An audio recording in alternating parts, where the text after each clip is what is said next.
एक काशीपुर नाम का गांव था। काशीपुर गांव बहुत सुंदर था क्योंकि गांव में सभी लोग खेती करते थे। गांव के बाहर एक घर था। इस घर में हरिया नाम का किसान अपनी पत्नी मीरा और बेटे के साथ रहता था। हरिया बहुत मेहनती था। अपने परिवार का पालन पोषण करने के लिए हमेशा खेत में मेहनत करता रहता था। हरिया सभी काम ईमानदारी से करता था और सबकी मदद करता था। खेतों में सिंचाई की सुविधा कम थी, इसलिए सभी किसानों को खेती करने के लिए बारिश पे निर्भर रहना पड़ता था।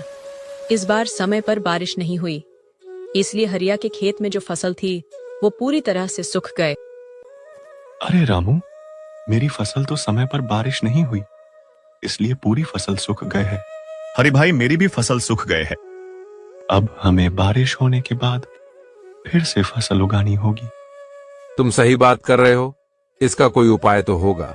हम गांव के सरपंच जी के पास चलते हैं, वो हमारी मदद जरूर करेंगे। फिर हरिया और रामू सरपंच जी को मिलने निकलते हैं। तभी उसे सरपंच जी का आदमी मिलता है। अरे रामू और हरिया कहाँ इतनी हड़बड़ी में जा रहे हो? सरपंच जी के पास मिलने जा रहे हैं। तो आपको 3 हफ्ते के बाद आना होगा, क्योंकि सरपंच जी 3 हफ्ते के लिए यात्रा पर गए हैं। फिर रामू और हरिया निराश होकर अपने घर पर जाते हैं। कुछ दिन बाद बारिश होती है। अब सभी किसान फिर से बीज उगाएंगे। मीरा, अब बारिश हो चुकी है, हमें फसल उगाने के लिए बीज की जरूरत पड़ेगी। हमारे पास बीज खरीदने के भी पैसे नहीं, अब क्या करें? सुनो जी, आप हमारे गांव के रामलाल सेठ से कुछ पैसे उधार ले लेना। ठीक है, मैं रामलाल सेठ के पास जाता हूँ।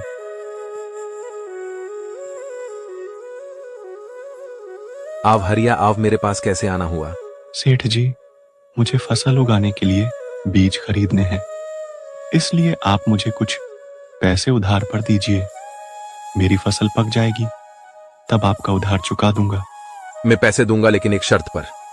कैसी शर्त? पैसे के बदले में तुम्हारी जमीन गिरवी रखूंगा। तुमने पैसे और ब्याज समय पर नहीं लौटाए तो तुम्हारी जमीन मेरी हो जाएगी। ठीक है सेठ जी, मैं आपके पैसे लौटा दूंगा। फिर हरिया बीज को खरीदता है और खेत में जाकर सारे फसल के बीज बो देता है। देखते ही देखते हरिया की फसल बड़ी होने लगती है। लगता है इस बार मेरी फसल जरूर अच्छी होगी, तो रामलाल सेठ का कर्जा चुका दूंगा। फिर हरिया की सारी फसल पक जाती है और हरिया फसल काटकर उसे बाजार में बेच देता है। हरिया की फसल अच्छी होने से बहुत अच्छे फसल के दाम आए थे। हरिया सेठ के पैसे लौटाने जाता है। एलो सेठ, आपके पैसे और ब्याज। तुमने तो अभी आधे पैसे दिए हैं, आधे बाकी है। नहीं सेठ, मैंने पूरे पैसे दे दिए हैं। नहीं, तुमने शर्त के मुताबिक समय पर ब्याज नहीं दिया, इसलिए तुमने पैसे लिए। उन पर दुगना ब्याज चुकाना होगा। तुम जब तक पूरे पैसे नहीं लौटाते तब तक तुम्हारी जमीन नहीं दूंगा। ये गलत बात है सेठ जी, आपने धोखा किया है। फिर ये सारी बात हरिया सभी किसान को बताता है। ए रामलाल सेठ सभी किसानों के साथ ऐसा करता है। चलो हम अपने गांव के सरपंच जी के पास जाकर उसकी शिकायत करते हैं। अब सरपंच जी भी आ गए हैं। एक बार हम सेठ को समझाते हैं। देखो सेठ, आप जो सभी किसानों की धोखे से जमीन हड़पते हो, ये सभी बंद कर दो, वरना हम सरपंच जी को तुम्हारे बारे में शिकायत करेंगे और तुम्हारी गांव में कोई इज्जत नहीं रहेगी।